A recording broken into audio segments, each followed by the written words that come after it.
Hello guys, कैसे हैं आप लोग। आई होप बढ़िया होंगे, अपनी लाइफ में एंजॉय कर रहे होंगे। तो इसलिए आज हम देखेंगे कैसे हम पीडीएफ फाइल को एक्सेल फाइल में कन्वर्ट करते हैं। तो मैं फर्स्टली आपको अपना पीडीएफ फाइल शो कर देता हूँ ताकि आपको एक आइडिया लग जाए कैसे हम पीडीएफ फाइल लेते हैं। यहाँ पे आपको ओपन करना है। यहाँ पे आप देख सकते हो मेरी पीडीएफ फाइल जो है, यहाँ पे सीरियल नंबर आपको मिलेगा CTC जो है। यहाँ पे आप देख सकते हो सिटी टाइप, यहाँ पे आपको मेट्रो नॉन मेट्रो दिख रहा होगा। एक्सपीरियंस जो है 6 मंथ 12 मंथ, इस हिसाब से मैंने दे रखा है। ठीक है। यहाँ पे आप देखो रोल है, HR है। HR आपको पता ही होगा, SE सॉफ्टवेयर इंजीनियर लीड जो करता है। मैनेजर है, सीनियर मैनेजर है। टीयर आप देख सकते हो 1 2 3 4, इस हिसाब से मैंने टीयर दे रखा है। तो इसको मैं कर देता हूँ क्लोज। अब मैं जाता हूँ एक्सेल पे। आपको यहाँ पे जाना है डेटा पे, ऑलरेडी मैं हूँ स्टेप पे। अब यहाँ पे आपको क्या करना है, गेट डेटा पे सेलेक्ट करना है। यहाँ पे फ्रॉम फाइल पे जाना है। यहाँ पे फ्रॉम PDF पे जाना है। यहाँ पे आपको जाना है देन जहाँ आपकी फाइल होगी वहाँ लोकेशन पे। देन एम्प्लॉय डेटा पे सिलेक्ट करना है, जो भी आपकी फाइल है इंपोर्ट करना है, जस्ट सिंपल। अब मैं आपको दिखाता हूँ, इसमें 3 ऑप्शन आएंगे लोड करने का। एक लोड आएगा, एक लोड टू आएगा, एक ट्रांसफॉर्म करने का आएगा। तो मैं आपको बताता हूँ बेसिकली इनसे होता क्या है। मैं लेट्स से अगर आपको दिखाऊँ, यहाँ पे देखो एक्सेल ने ऑटोमेटिकली इसको टेबल में डिवाइड कर दिया। ठीक है। यहाँ पे आपको देखो 46 डेटा आ रहे हैं एक टेबल में। दूसरे टेबल में अनदर 46 आएंगे तो 93 हो गया। पेज पे देख लेते हैं। पेज 1 में आप देखोगे तो यहाँ पे आपको कैसे शो कर रहा है। सीनियर जो हमने इसमें नहीं दिया था, ब्लैंक था, इसमें नल शो कर रहा है। देन CTC 5 lakhs, यहाँ पे एक्सपीरियंस शो कर रहा है। टीयर जो है हमने दिया था 1 2 3, इसमें नल शो कर रहा है। बट कॉलम 6 में 1 1 2 ऐसा समथिंग आ रहा है जो कि हमने टीयर में दिया था। तो यहाँ पे हम देख सकते हैं ऐसे ही पेज 2 में भी आएगा। तो मैं टेबल 1 पे सिंपली क्लिक करता हूँ, यहाँ पे लोड कर देता हूँ इसको। तो मैं आपको फर्स्ट ऑप्शन शो कर रहा हूँ जो लोड करने का दिख रहा है इसमें। इसको मैंने यहाँ पे लोड कर दिया। अब यहाँ पे आपको देखो कई सारे डिजाइन आ रहे हैं एंड यहाँ पे आपको कई ऑप्शन आ रहे हैं। तो मैं आपको इसमें जब ट्रांसफॉर्म करूँगा तब मैं आपको बताऊँगा इन ऑप्शन से होता क्या है। अभी मैं शीट 1 पे जाता हूँ, अनदर डेटा पे जाता हूँ, then get data from file, from PDF। अभी मैं आपको बेसिकली सारे ऑप्शन शो कर रहा हूँ। इंपोर्ट,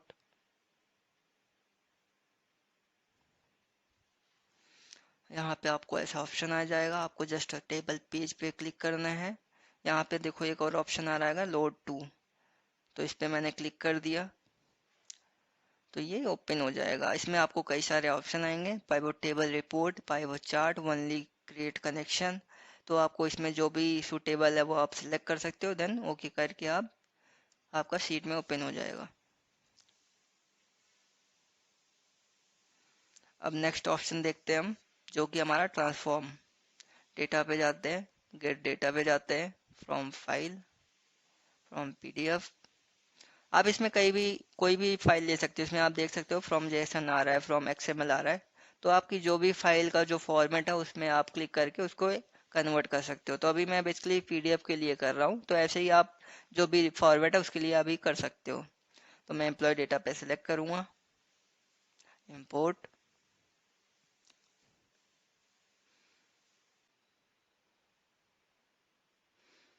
तो यहाँ पे आपको देखो टेबल आ रहा है, पेज आ रहा है। तो एक्सेल ने बेसिकली क्या किया, ऑटोमेटिकली इसको डिवाइड कर दिया अपने हिसाब से automatically by default.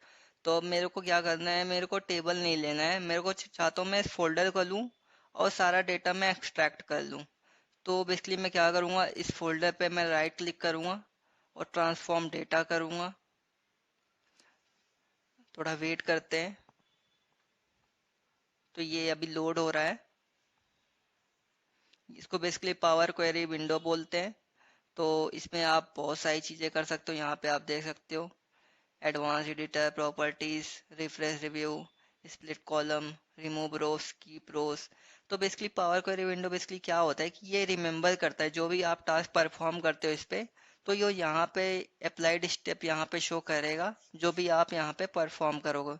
Let's say अगर मैं यहाँ पे कुछ रिमूव करूँगा देन यहाँ पे वो शो करेगा कि आपने इसको रिमूव किया है। अगर आप कुछ ऐड करते हो देन वो यहाँ पे शो करेगा।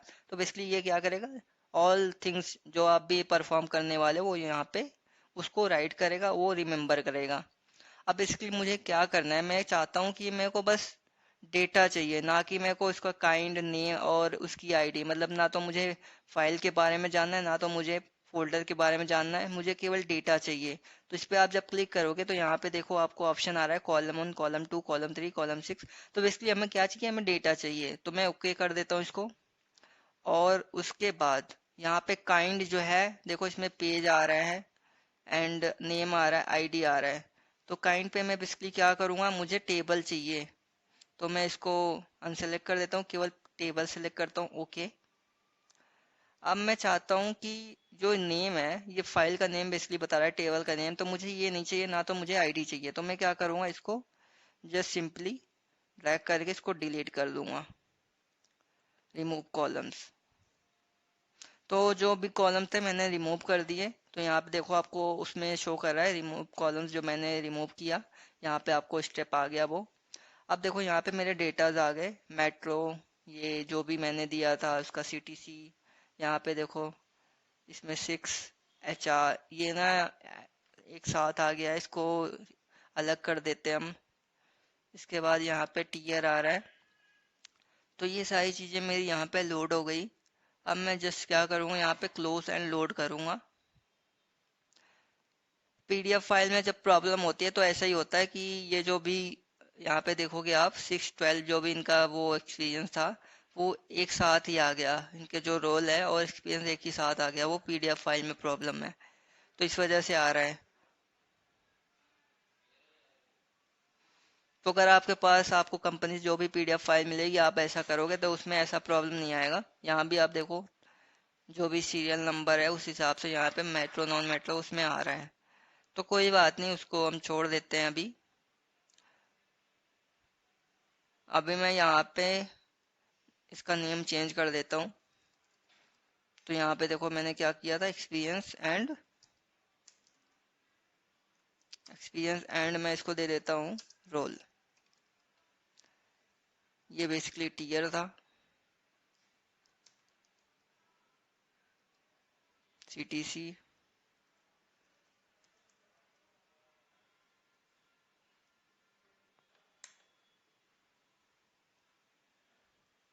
SR number and city. तो मैंने देखो चेंज कर दिया इसका जो भी हेडर था। अब मैं इसके हिसाब से अगर फिल्टर करूँगा, टीयर 1 अगर मैं सेलेक्ट करना चाहता हूँ, टीयर 1 में ही जो एम्प्लॉयज़ हैं उन्हीं का लिस्ट आएगा। तो यहाँ पे देखो टीयर 1 मैंने सेलेक्ट किया तो केवल मेट्रो, यहाँ पे सिटीज़ आ रहे हैं उनके, सीटीसी आ रहे हैं, एक्सपीरियंस एंड रोल आ रहा है, टीयर। अब इसी टाइप्स में अगर मैं इसको अनफिल्टर कर देता हूँ, सिलेक्ट ऑल कर देता हूँ एंड मैं चाहता हूँ मैं केवल एचआर का डेटा देखना चाहता हूँ, अनटिक करना पड़ेगा सेलेक्ट ऑल। जस्ट आपको सेलेक्ट करना पड़ेगा एचआर, ओके करोगे आप देन यहाँ पे एचआर का जो भी डेटा फिल्टर हो जाएगा। तो ऐसे आप कर सकते हो, आपके जो भी डेटा होंगे उसको आप फिल्टर कर सकते हो देन उसको इजली तरीके से आप उसको आप सेंड कर सकते हो जो भी आपको कंपनी में जो आपको डेटा पे काम मिला होगा, ठीक है। तो ये सारी चीज़ें आप कर सकते हो। अब मुझे क्या देखना है कि वही एचआर चाहिए जो मेट्रो सिटी से बिलोंग करते हैं। तो मैं सिलेक्ट ऑल को हटा के जस्ट जो भी है 10 मेट्रो, नॉन मेट्रो, 11। अभी बेसिकली यहाँ पे ये सीपरेट होना चाहिए बट इसमें ना जॉइंट हो गया, इस वजह से ये डेटा प्रॉब्लम हो रही है। तो अगर मैं 3 डेटा मैंने सिलेक्ट किया 10, 11, 12, तो यहाँ पे उन्हीं का डेटा शो कर रहा है। तो ये सारी चीज़ें आप कर सकते हो यहाँ से। अब नेक्स्ट देखते हैं, यहाँ पे आपको समराइज विद पाइवट टेबल आ रहा है। तो मैंने आपको पाइवट टेबल बेसिकली बताया था क्या होता है, तो एक बार आप वीडियो जाके गो थ्रू कर लेना, प्लेलिस्ट मैंने ऐड कर रखा है। यहाँ पे रिमूव डुप्लीकेट्स का ऑप्शन आएगा, अगर आप इसको सेलेक्ट करोगे, ओके करोगे, तो अगर इसमें कोई भी डुप्लीकेट्स मिलेगा तभी वो रिमूव करेगा, अगर नहीं मिलेगा तो ऐसे ही आपको शो करेगा नो डुप्लीकेट्स वैल्यू फाउंड।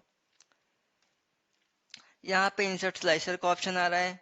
इसका बेसिकली यूज़ तब करते हैं जब हमें किसी भी डेटा को फिल्टर करके उसको फास्टेस्ट वे में मुझे एनालाइज करना होता है। जैसे आप पाइवट टेबल का यूज़ करते रखते हो जैसे लार्ज अमाउंट डेटा को समराइज करने के लिए, वैसे ही इंसर्ट स्लाइसर का भी आप यूज़ कर सकते हो। अब इसमें देखो रिफ्रेश का ऑप्शन आ रहा है। रिफ्रेश बेसिकली तब करते हैं जैसे कि आपके पास आपको कंपनी ने डेली वाइज आपको काम मिल रहा है, ठीक है। लेट्स से आपको डेली कोई भी डेटा मिल रहा है या आपको वीकली मिल रहा है या मंथली मिल रहा है, तो आप क्या करोगे, फोल्डर में जो भी आपका पहले जिस पे आपने काम किया है उसको आप उसमें रख दोगे। फिर डेटा को जो भी आपको दूसरा फोल्डर मिलेगा या दूसरा फाइल मिलेगा उसको आप उससे ना रिप्लेस कर दोगे। जब रिप्लेस कर दोगे उसको, जब यहाँ पे अपलोड करोगे तो ऑटोमेटिकली यहाँ पे जब आप रिफ्रेश करोगे वो चेंज हो जाएगा डेटा। तो इसलिए हम रिफ्रेश का यूज़ कर सकते हैं यहाँ पे। तो आप यहाँ पे जब करोगे, यहाँ पे देखो आपको कई सारे ऑप्शन आएंगे, refresh, refresh all, connection properties, तो इसमें आप सारी चीज़ें कर सकते हो। बेसिकली इसका यूज़ यही होता है। और मैंने यहाँ पे ऑलरेडी आपको ये सारी चीज़ें बता दी। तो ये हो गया हमारा आज पीडीएफ को कैसे हमने एक्सेल में कन्वर्ट किया, और सारी चीज़ें जो हमें यूज़ करना होता है वो सारी चीज़ें मैंने आपको बता दिया। तो आज के लिए एंड करते हैं। Have a good day, enjoy.